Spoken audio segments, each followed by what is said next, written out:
Explotan dos coches bomba en distintos municipios de Guanajuato. Gobernadora suspendió su agenda pública para atender lo que cataloga como una emergencia. Un grupo armado irrumpe en el municipio de Tecpan de Galeana, en Guerrero. La Secretaría de la Defensa Nacional confirma que se trató de un ataque a personal militar y a la Guardia Nacional. Sigue la violencia en Sinaloa. Ahora reportan distintos ataques armados en colonias de Mazatlán y de Culiacán, mientras que el gobernador Rocha Moya es respaldado por legisladores morenistas. Vino al Senado, vino a la Cámara de Diputados, se reunió en Gobernación y su estado así. El Senado de la República aprueba un acuerdo que deja sin facultades a la presidenta Claudia Sheinbaum para eliminar el decreto de la reforma al Poder Judicial del Diario Oficial de la Federación.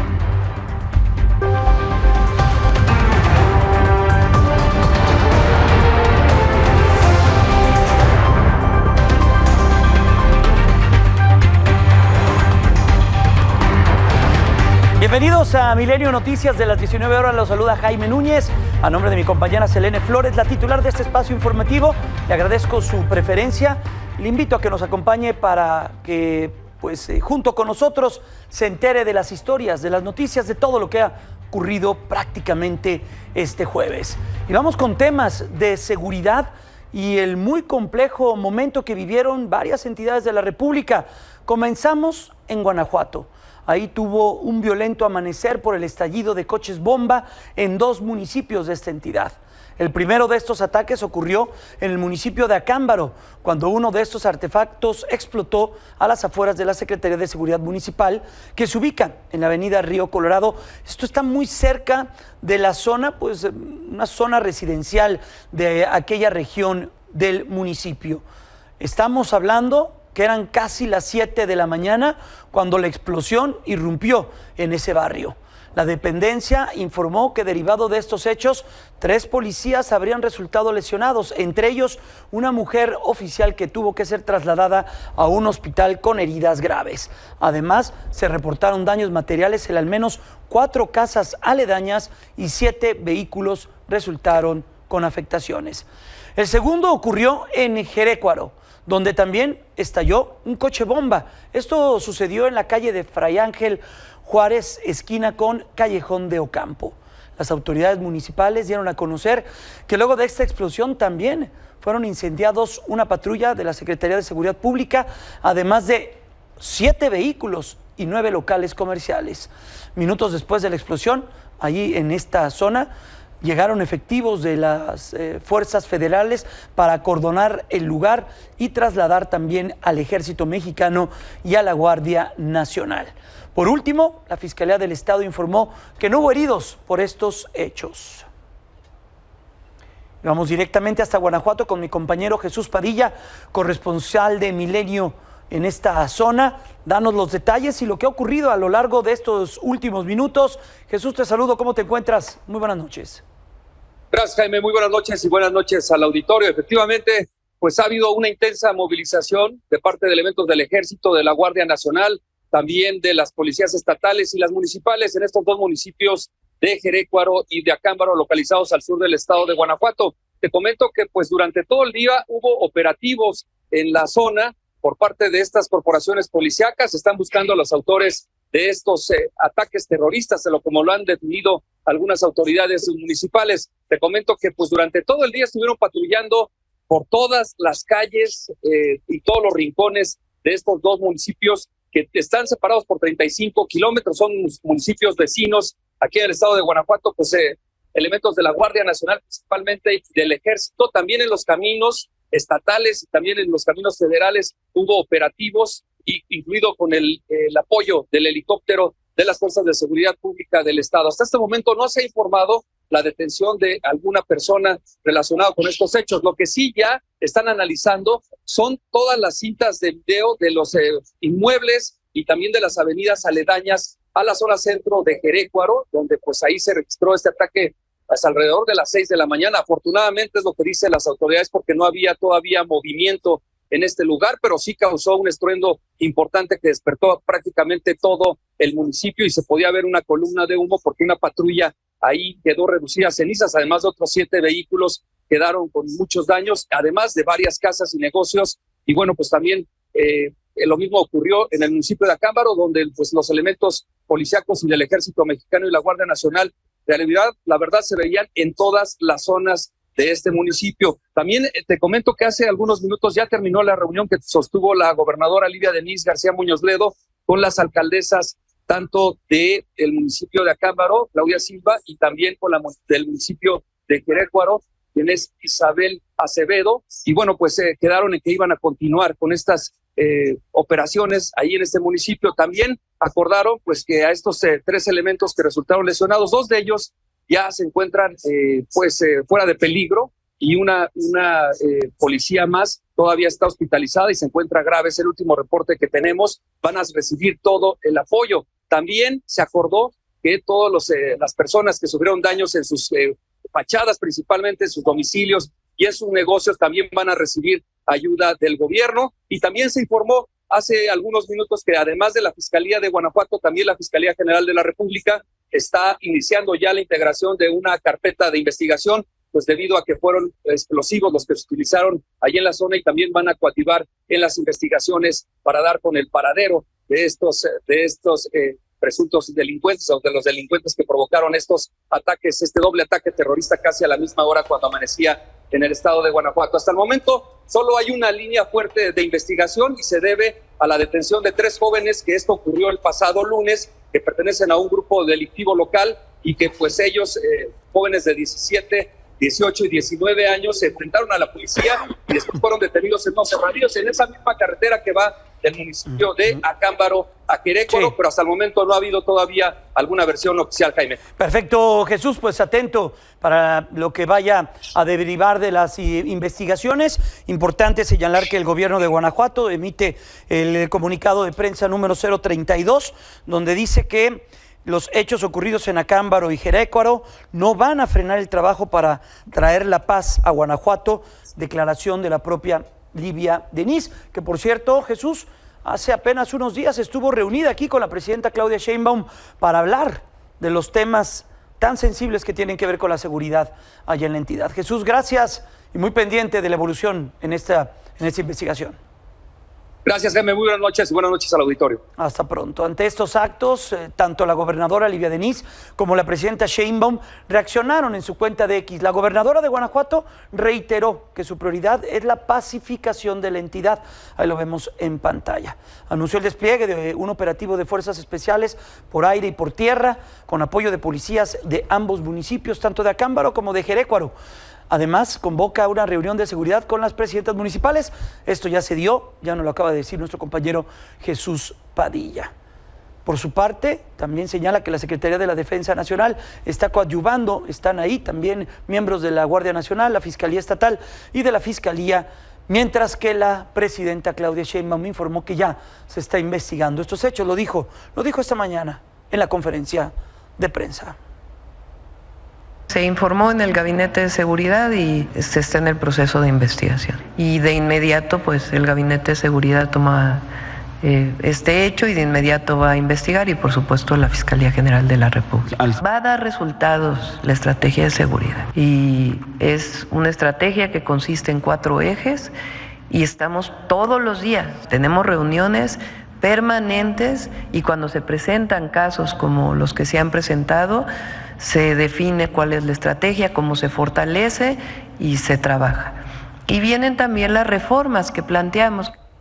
Bueno, estos hechos, ya le decía, allá en Guanajuato se dan tan solo 2 días después de que la gobernadora Livia Denisse García presentó este plan, lo que vemos ahí en pantalla, para lograr la pacificación del Estado, mismo que cuenta con el respaldo de la presidenta Claudia Sheinbaum. Recordemos que consiste en un despliegue coordinado en 10 regiones de la entidad, además de la atención a las causas. Esto lo presentaron de esta manera. Hoy presentamos esta estrategia que estaremos desplegando de manera regionalizada en todo el estado de Guanajuato, con todo el respaldo del gobierno federal. Estaremos trabajando de la mano de la Secretaría de Seguridad Federal, de las Fuerzas Federales, Sedena y Guardia Nacional. Hoy acordamos un plan conjunto que estaremos desplegando en el estado y que estoy segura va a dar resultados en beneficio de nuestra gente.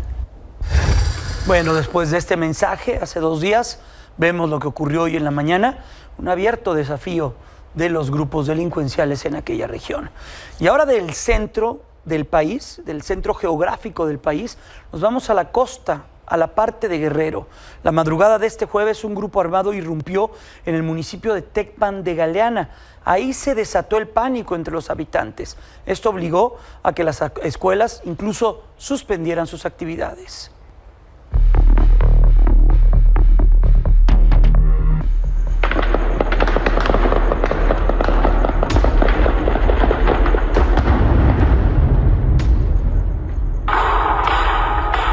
Vamos a Guerrero. Saludo a mi compañero Javier Trujillo. Javier, hoy nos convoca esto que ocurrió ahí en Tecpan de Galeana. ¿Cómo te encuentras? Buenas noches.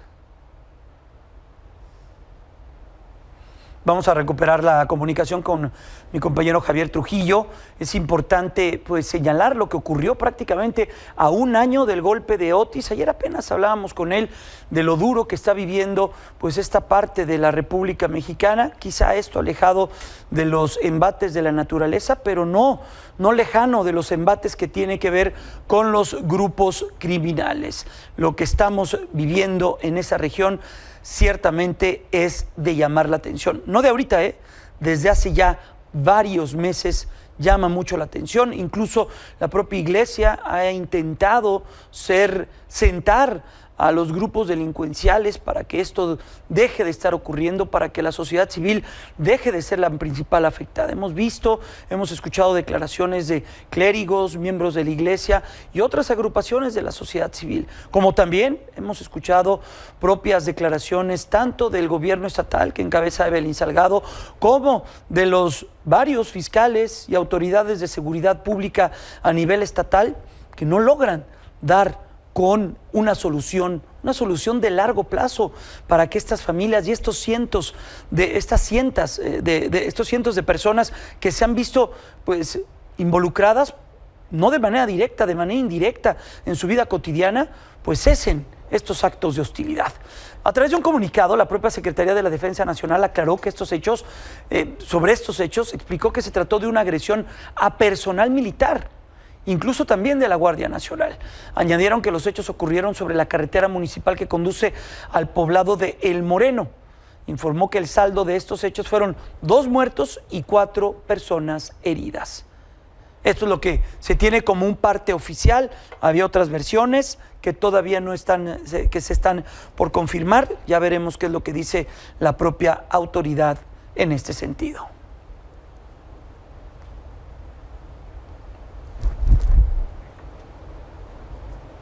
Y en más temas de seguridad, sigue la violencia, y esta es en Sinaloa. La Secretaría de Seguridad Estatal confirmó una serie de ataques armados en diversas colonias de Mazatlán, Sinaloa, entre la noche del miércoles 23 de octubre y la madrugada de este jueves. El primero ocurrió en la colonia El Barrio, donde sujetos armados dispararon contra una vivienda provocando daños al inmueble y a un vehículo. Otro hecho violento se registró en la colonia Revolución, donde la Policía Estatal Preventiva encontró un automóvil abandonado con impactos de arma de fuego. Y también encontraron en ese sitio rastros, todo hace suponer, de sangre. Mientras, en Mazatlán, en la caseta de El Mármol, un hombre fue secuestrado por sujetos armados que dispararon antes de privarlo de su libertad. Y mientras esto estaba sucediendo allá en Mazatlán, Sinaloa, al menos en estas 2 poblaciones, aquí, en la capital del país, el gobernador del estado, Rubén Rocha Moya, sostuvo sendas reuniones con funcionarios en temas que tienen que ver con la seguridad. En primer lugar, se dio la reunión con la secretaria de Gobernación, Rosa Isela Rodríguez. En su cuenta de X escribió que se reafirmó el compromiso de trabajo de manera conjunta y emprender acciones para la construcción de la paz en el estado. Garantizar también la seguridad de las y los sinaloenses. Este es el primer mensaje. Llega un segundo mensaje, una reunión ya con legisladores de Morena, obvio, quienes lo respaldaron. Gracias. Te creemos y confiamos en ti. Tus amigos diputadas y diputados, te acompañamos, te arropamos y te vamos a dar todo el apoyo necesario en esta situación y en tu estado. Cuentas con nosotros. Solo, no estás solo, no estás solo. ¡Viva Sinaloa! ¡Viva Sinaloa! ¡Eso! Gracias. Muchas gracias. Del gobernador que no le queda es que confiemos en él, porque él no traiciona ni al pueblo ni los principios de nuestro movimiento y todos le creemos. Es señalamiento. Había que buscar responsables de Francisco Labastida, fue secretario de Gobernación y fue gobernador de este estado. Le trajeron a todos sus mandos y ahora yo no sé qué le esté pasando. Bueno, hace 32 años gobernó Francisco Labastida en esa entidad. 32 años. Durante este encuentro, el primero que veíamos, el de la Cámara de Diputados, porque también estuve en el Senado de la República, en Cámara de Diputados, ahí con diputados de Morena, pues hubo algo muy particular. El gobernador Rubén Rocha, el coordinador de los diputados Ricardo Monreal y otros legisladores morenistas se quedaron atrapados. Y se quedaron atrapados en el elevador de San Lázaro, por lo que personal de Protección Civil tuvo que ir al rescate de ellos. Vean nada más cómo los tuvieron que sacar. Ahí salió uno, sale la segunda, esta espantada, me imagino, pues sí, cómo no. Ahí vemos a la segunda, ahí viene la tercera, lo logramos, ella es diputada, la veíamos ahí. Sale la cuarta, otra diputada, sale la quinta, sale la sexta. Pues yo creo que eran demasiadas personas en un mismo elevador, ¿no? Viene la séptima, esa casi se pega en la cabeza, la octava. Y ahí viene el gobernador, ah no, la novena. Ahí sí viene el gobernador, la décima persona. Y el coordinador, Ricardo Monreal, eso sí muy sonrientes, después de haber quedado atrapados ahí en el elevador. Pues todavía no se ha dicho qué fue lo que ocurrió, si fue un sensor, si fue exceso de carga o vaya usted a saber. Pero bueno, esta es la imagen que seguramente mañana veremos en distintos medios de comunicación. En este espacio le informábamos de la detención del Max, este operador del Mayo Zambada. Hoy, en su conferencia de prensa, la presidenta Claudia Sheinbaum explicó más de este caso, explicó más de lo que ocurrió con aproximadamente, y es lo que se conoce, porque no hay un número todavía oficial, 19 personas que habrían perdido la vida en este hecho de confrontación entre fuerzas del orden y grupos delincuenciales.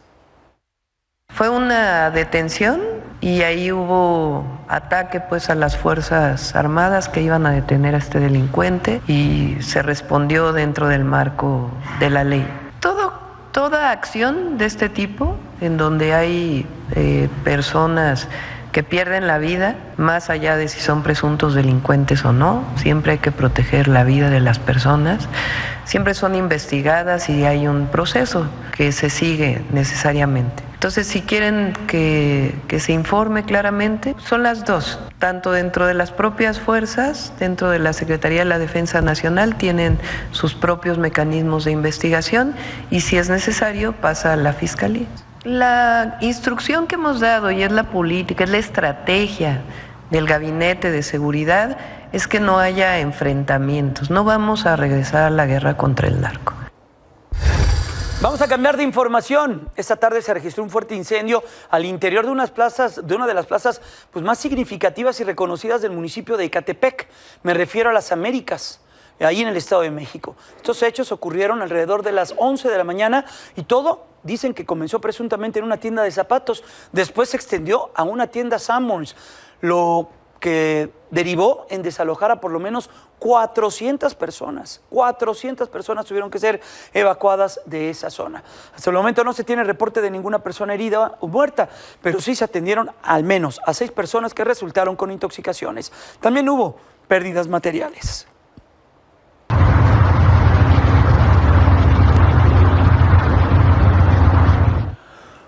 Usted recordará este accidente el martes pasado, cuando un tráiler cargado de basura se quedó sin frenos y ocurrió en el oriente de la capital del país. Ahí al menos se llevó a 10 vehículos, dejó 12 personas lesionadas. Pues hoy hubo una muy, pero muy mala noticia.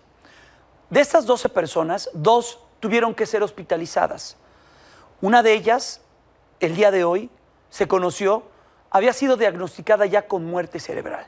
Se trata de una mujer de 45 años de edad que junto con sus compañeros de trabajo se dirigían hacia Puebla.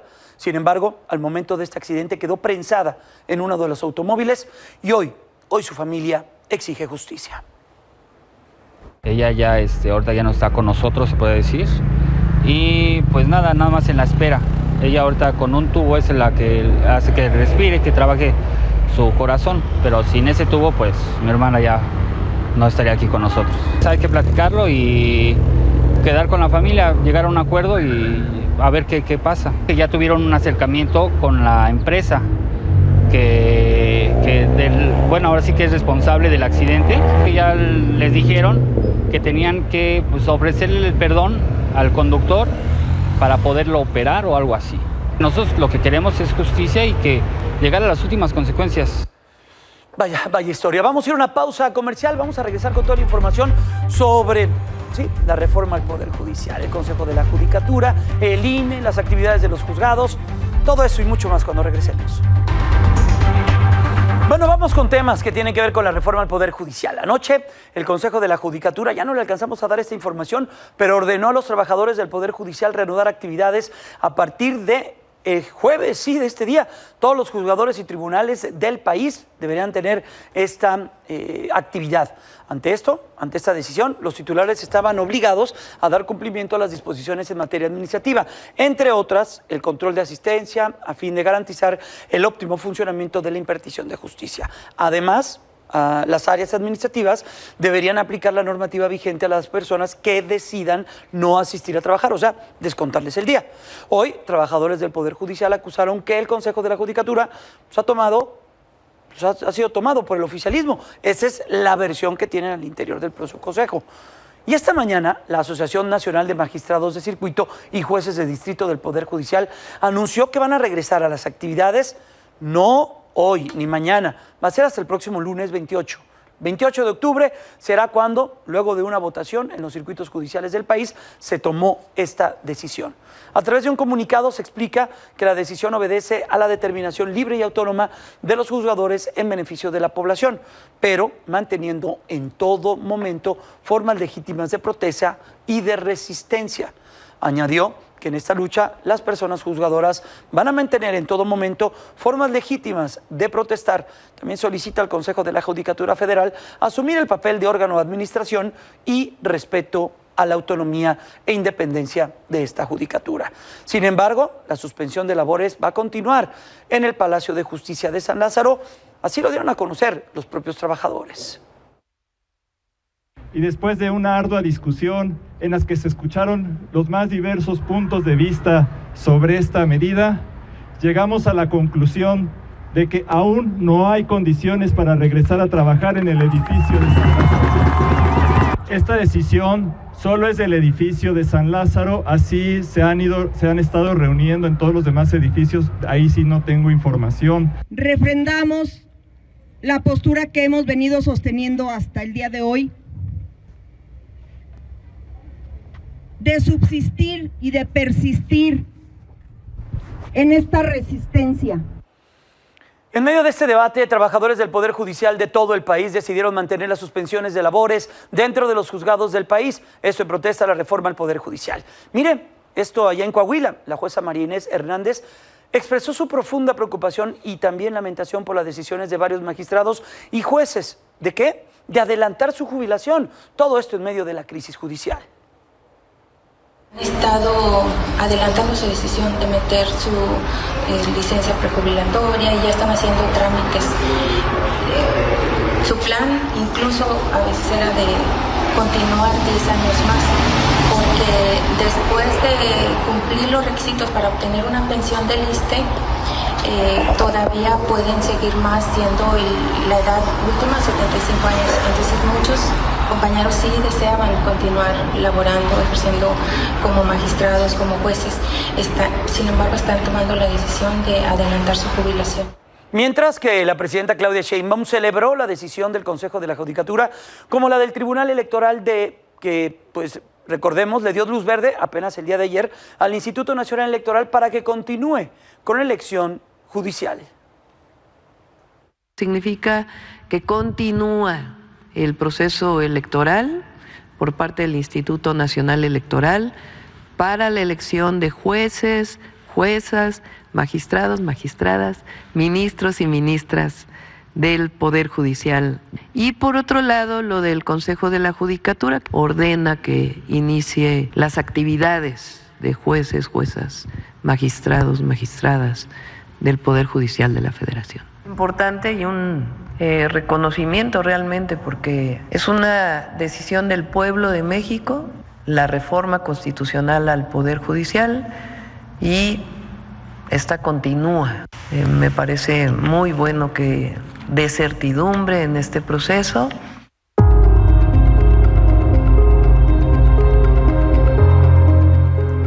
Y en información de última hora, la Secretaría de Seguridad y Protección Ciudadana está dando a conocer en estos minutos la detención de Edwin Antonio N., uno de los principales generadores de violencia en el estado de Sinaloa. Ahí lo vemos en pantalla. En el comunicado se puede leer que la dependencia señala que los hechos ocurrieron en Baja California a través de un operativo que fue coordinado por la Fiscalía Estatal y la Guardia Nacional. El detenido ya fue trasladado al Ceferezo del Altiplano en el Estado de México. Detienen a un generador de violencia del norte del país. Esto lo hace la Guardia Nacional acompañado de la propia Fiscalía del Estado. En su conferencia mañanera, juzgadores federales del país reconocieron que la decisión del INE sobre continuar con esto que decía la presidenta Claudia Sheinbaum, el proceso electoral judicial, pues no es nada fácil. Y esto por la postura de una de las consejeras, Dania Rabel. Esa es la posición en la que se encuentra el INE ahorita. Una orden judicial de que no puede continuar con el proceso preparatorio del proceso electoral. Y una opinión del Tribunal Electoral que dice los procesos electorales no se pueden suspender. Ese es el escenario que hoy enfrenta el INE. Y no es un escenario fácil, porque quien tiene la responsabilidad es el INE, quien tiene que decidir qué va a hacer frente a estas dos decisiones judiciales, una decisión judicial y otra una opinión judicial del Tribunal Electoral. Y no es una postura fácil. La notificación vía QR de la orden para eliminar del Diario Oficial de la Federación la reforma al Poder Judicial, bueno, pues ha causado polémica. La presidenta Claudia Sheinbaum dijo que sí la habían recibido, pero que ya habían recibido una segunda notificación, por lo que consultarán con el Congreso de la Unión cómo proceder. Así lo dijo la presidenta y ya luego le cuento lo que ocurrió este día en el Senado. A ver, ayer tan era cierto pues que no se había notificado adecuadamente que llegó una segunda notificación a la Consejería y a el Diario Oficial de la Federación. En la mañana estaré enviando un comunicado al Congreso de la Unión para su opinión y, por otro lado, la propia Consejería Jurídica le pregunta al Diario Oficial de la Federación qué procede. Que la propia ley del Diario Oficial dice que no puede ser alterado el Diario Oficial de la Federación. Bueno, ya sucedió esto, ya lo vimos, lo que dijo la presidenta Claudia Sheinbaum. Luego de esto, el Senado de la República aprobó un acuerdo que deja sin facultades a la presidenta Claudia Sheinbaum, o la presidencia de la República, de que elimine el decreto de reforma del Diario Oficial de la Federación. Sin embargo, la oposición dijo que estaban buscando deslindar la responsabilidad de la mandataria. Hubo debate, se dijeron muchas cosas. Aquí tenemos parte de lo que ocurrió.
hace la consejera jurídica no está debidamente fundamentada.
Josefina Román y Julieta del Río presentaron esto, pues prácticamente pusieron su renuncia sobre la mesa del Instituto Nacional de Transparencia, Acceso a la Información y Protección de Datos Personales. Esto derivado de la crisis que se vive luego de la intención que tiene el gobierno de desaparecer a los órganos autónomos.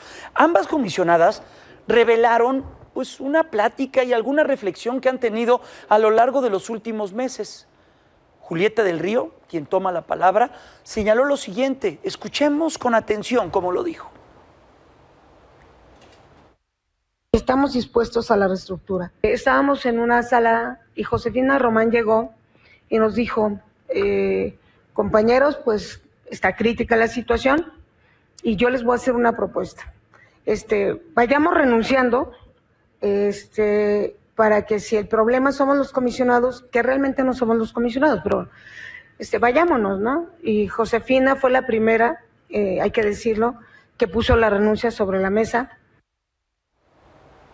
Bueno, pues una declaración importante, veremos cómo es tomada. Por otro lado, el Senado de la República inició ya las comparecencias de quienes aspiran a encabezar la Comisión Nacional de los Derechos Humanos. Los integrantes de las Comisiones Unidas de Derechos Humanos y de Justicia se van a encargar de evaluar la preparación, el conocimiento de al menos 48 aspirantes. ¿Esto qué? Durante 3 días. Hoy jueves se citó a los primeros 17 aspirantes. Van a tener alrededor de 30 minutos, o tuvieron alrededor de 30 minutos para exponer razones, maneras, qué conocimientos tienen para encabezar una comisión con las características de la de los derechos humanos. También van a responder preguntas que han sido enviadas por la propia ciudadanía. Por cierto, hoy la presidenta Claudia Sheinbaum se reunió, ya que estamos hablando de temas que tienen que ver con asuntos a nivel, pues sí, muy cercanos a la sociedad, a temas que tienen que ver con activismo.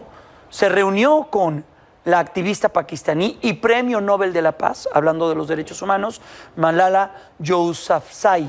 El encuentro se llevó a cabo en las inmediaciones de Palacio Nacional. Ahí la mandataria federal recibió a la activista y le dijo que es tiempo de mujeres. Por su parte, Malala Yousafzai felicitó a la presidenta Sheinbaum por haber llegado a este cargo, al difícil y duro encargo de la presidencia de la República. Consideró que siempre son buenas noticias escuchar que una mujer llega a posiciones de liderazgo. También dijo que hay esperanza para que otras mujeres mejoren su futuro. Vamos a ir a una pausa comercial, después vamos a platicar con Omar Brito, que ya está aquí en el estudio. Nos va a decir lo que ha ocurrido a lo largo de los últimos meses alrededor de Otis. Ayer hablábamos de lo que señaló AMIS sobre el pago de aseguradoras. Ya estamos en eso, de regreso.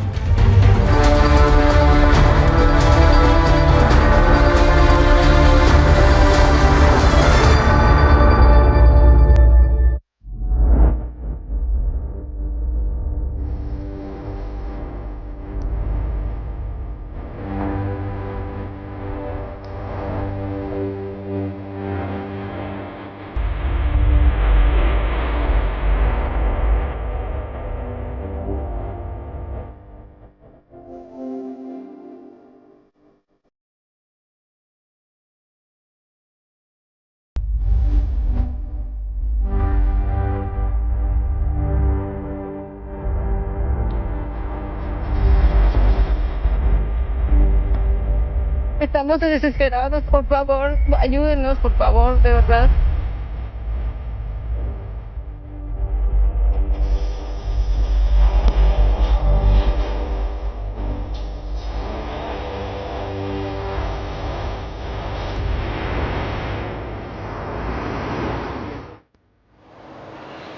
Se cumple un año desde aquel poderoso huracán Otis categoría 5 que azotó la costa de Acapulco en el estado de Guerrero. Dejó daños, cientos de daños materiales. Uno de los destinos turísticos pues favoritos que tiene el país, que tiene la capital de la República, pues quedó seriamente golpeado. Un año de aquella noche traumática que marcó la vida de cientos de guerrerenses. Esta noche, aquí en el estudio, está nuestro compañero Omar Brito, reportero que fue enviado a la zona, pues inmediatamente, Omar, cuando estábamos viendo, quizás sin saber o sin tener claro la magnitud de lo que ibas a estar observando con tus ojos. Omar, ¿cómo estás? Muy buenas noches. Jaime, un gusto estar aquí contigo y con tu auditorio y comentar. Yo creo que nadie tuvo idea de la magnitud, sobre todo... pues hay que decirlo, los científicos fueron sorprendidos incluso por la fuerza y la rapidez que tomó, con que tomó fuerza justamente este huracán Otis, que llegó a categoría 5. En categoría 5 es arriba de 250 kilómetros por hora, vientos sostenidos, y rebasó, llegó hasta 300 kilómetros por hora, y en algunas zonas, algunas mediciones llegaron arriba de 300, lo cual es pues básicamente pues una cuestión histórica, inédita en muchos sentidos, y más que golpeara a una ciudad tan directo, y sobre todo Acapulco. Acapulco es una bahía, lo sabemos, los que lo conocemos, los que no, pues es una bahía que está protegida de alguna manera. Entró directo, golpeó con toda su fuerza, llevaba mucha agua, entonces los golpes no solo eran viento, era agua.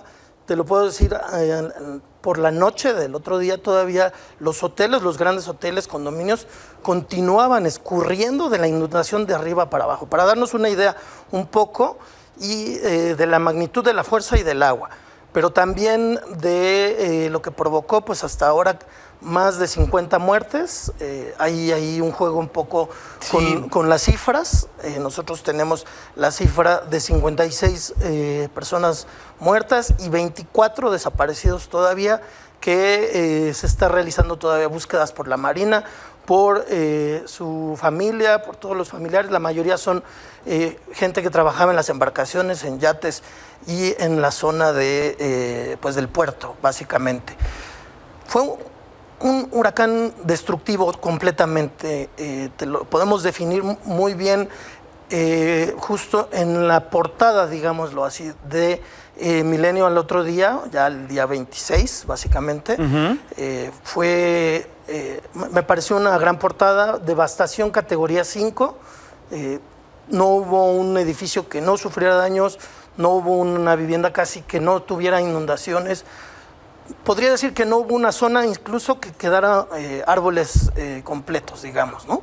Para darnos una idea. Nosotros entramos en la mañana del 25, el huracán estuvo golpeando desde las 11 de la noche en Acapulco. Oficialmente la hora es 12:25 y de la madrugada del 25 de octubre, y 2 horas. 2 horas de impacto completamente. Yo recuerdo todavía, Omar, la mañana ya del 25 es cuando amanecemos aquí en la Ciudad de México, pues todavía sin saber qué es lo que ha ocurrido, y las primeras fotos de Galería Diana, de esa emblemática zona comercial con una tienda de estas muy conocidas, hay cines, prácticamente desgarrada, y esa fue la puerta de las primeras fotografías e imágenes que aquí en la capital del país comenzamos a tener de la magnitud. Y ya no se diga de redes sociales, de la pesadilla que vivieron personas que se tuvieron que quedar resguardadas en bañeras, al interior de closets, escuchando el rugir del viento y cómo cae el agua. Fíjate que ahorita que comentas esta palabra de rugir, lo retratamos en las crónicas inmediatas y en los testimonios, mucha gente, la mayoría de la gente que estuvo en el momento, que como bien dice, se refugiaron en baños, en tinas, a veces no fue ni suficiente, ellos coincidían mucho en contarnos en que se escuchaban los rugidos como de un monstruo que estaba afuera golpeando. Exacto. Y esa fue la definición como que coincidieron muchos de ellos. Generalizada, ¿no? Exacto. Y puedo comentarte, nosotros para la cobertura nos adelantamos el 24, ya tarde, me refiero ¿Tú a qué hora tarde del saliste día, de la Ciudad de México? A las 7 de la noche salimos, alrededor 6, 7 de la noche. Ya porque el tráfico para salir de la ciudad era es complicado, fuerte, ¿no? Un día. Entonces nos lanzamos cuando ya estuvo todo el equipo. Hay que recordar que se tiene que armar todo un equipo, fotógrafo, camarógrafo, la cámara, el carro, todo.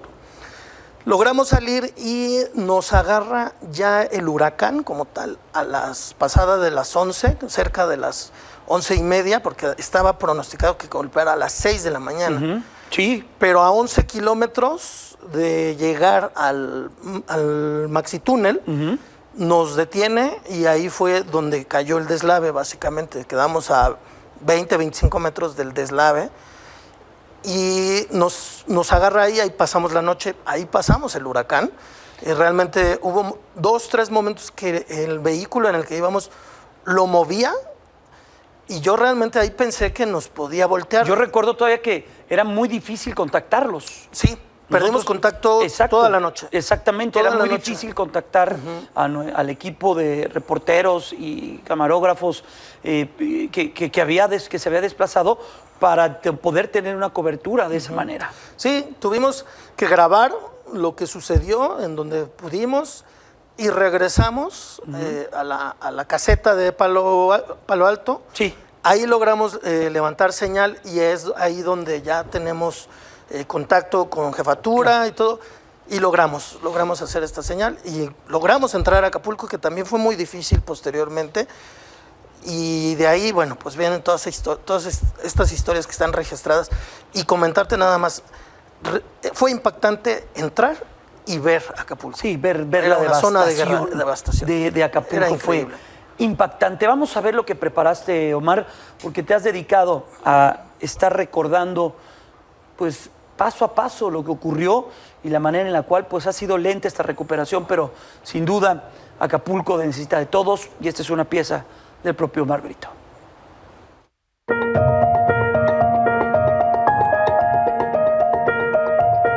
Un año después del huracán Otis, la reconstrucción de Acapulco avanza en la mayoría de los rubros, pero el mayor problema son los condominios localizados sobre la costera Miguel Alemán y en la zona Diamante, que se observan aún destruidos. La mayoría no recibió apoyos del gobierno y los dueños se enfrentan a numerosos obstáculos, desde el cobro de seguros hasta las asambleas de vecinos que no logran ponerse de acuerdo en la remodelación. Afecta en la imagen, porque se ve como una imagen de deterioro, pero lógicamente son empresas, son privadas, que ahí nosotros no podemos como gobierno intervenir, sino que ya ellos mismos se tienen que poner de acuerdo para poder renovar sus condominios. Entonces sí va a tardar un poco, sobre todo checar con las aseguradoras, pero la gente, el turista que viene lo entiende. Se estima que el costo para la reparación de los más de 200 condominios dañados por el meteoro podría llegar a los 400,000 millones de pesos. Lo que pasa es que el proceso de reconstrucción de condominios va más lento. Es decir, pues hay otros procesos ahí, las asambleas se tienen que poner de acuerdo, el cobro de seguros, el cobro de cuotas extraordinarias, pero la gente que tenía un condominio en Acapulco, que tiene un condominio en Acapulco, sigue viniendo a Acapulco y ahora se está hospedando en los hoteles. No obstante, el encargado de turismo estatal confía en que la reconstrucción de hoteles y restaurantes permita al municipio avanzar en materia económica. Todos los días en Acapulco se abren nuevos negocios, se abren nuevas habitaciones. A la fecha tenemos 11,552 habitaciones abiertas y operando en 236 hoteles en Acapulco. Pero estamos hablando de una apertura, no solamente habitaciones que cambiaron vidrios o plafones o pintura.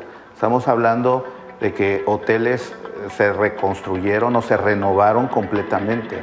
Quien fuera directivo del Mundo Imperial pronosticó que a finales de octubre, fecha en que se cumplen 12 meses del paso de Otis, se llegará a 13,000 habitaciones disponibles y para diciembre serán 15,000, pues se espera la reapertura de hoteles como el Princess y el Hudson. Otra derrama económica importante en el puerto es la vida nocturna, que se ha visto afectada por la falta de visitantes. Todavía estamos entre un 40-50%, no estamos todavía muy bien, como digamos, a lo que te comento, pues estamos todavía, algunos lugares todavía están en reconstrucción, en otros lugares todavía, la cuestión es de que también mucha gente como fue afectada, trabajadores, pues es lo que estamos sufriendo varios lugares, de la mano pues más que nada de empleada. En la costera Miguel Alemán se encuentra el Sunset Bar, uno de los primeros lugares que abrió después del golpe de Otis. Su gerente manda un mensaje a quienes lo piensan 2 veces para visitar Acapulco. Ya ahorita a estas alturas tenemos hoteles, tenemos bares, tenemos restaurantes, las playas ya están completamente limpias. Entonces si piensan venir a Acapulco a vacacionar, despreocúpense porque tenemos ya muchas opciones para que puedan pasar unas buenas vacaciones. Con imágenes de Hugo Armando López para Milenio Noticias, Omar Brito. Esto es Acapulco, esto es Baby Loser y esto es Milenio Televisión, el mejor noticiero de todo México, Milenio.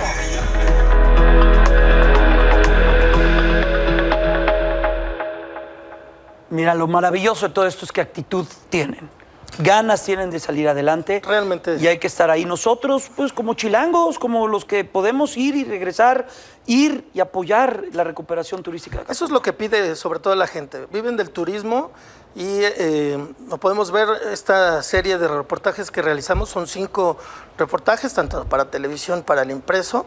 Ahí se coincide mucho en eso.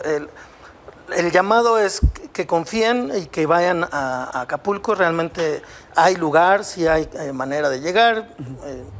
Se está recuperando. Esperemos que así sea. Ya también hay una mayor cantidad de cuartos que se pueden utilizar y Acapulco nos recibe con los brazos abiertos. Omar, felicidades. Gracias. Jaime, muchas gracias. Déjame ir a la pausa. Ya volvemos. Minelli, aceleremos. La Fórmula 1 ya está. Sí, ya mañana la práctica 1 y 2 del Gran Premio de México. Ayer ya los pilotos llegaron a nuestra ciudad y por supuesto, Jaime, pues todo el mundo esperando que Checo Pérez pueda subir al podio.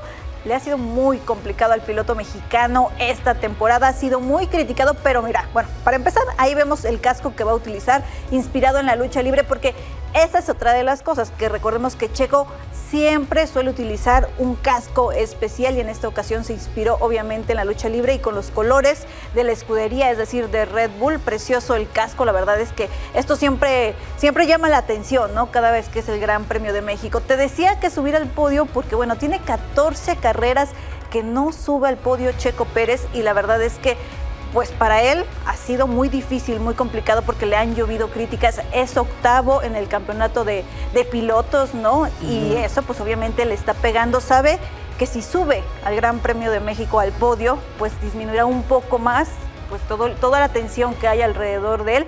Así es que esperemos que Checo Pérez pueda hacerlo, ¿no? Mañana ya se va a escuchar el rugir de los motores, entonces. Mañana la práctica 1, ahí tenemos la práctica libre 1 que será a las 12:30, la práctica libre 2 a las 16 horas, Híjole. La práctica libre es el próximo sábado, al igual que yo la voy a trabajar, no voy a clasificación. poder verlo.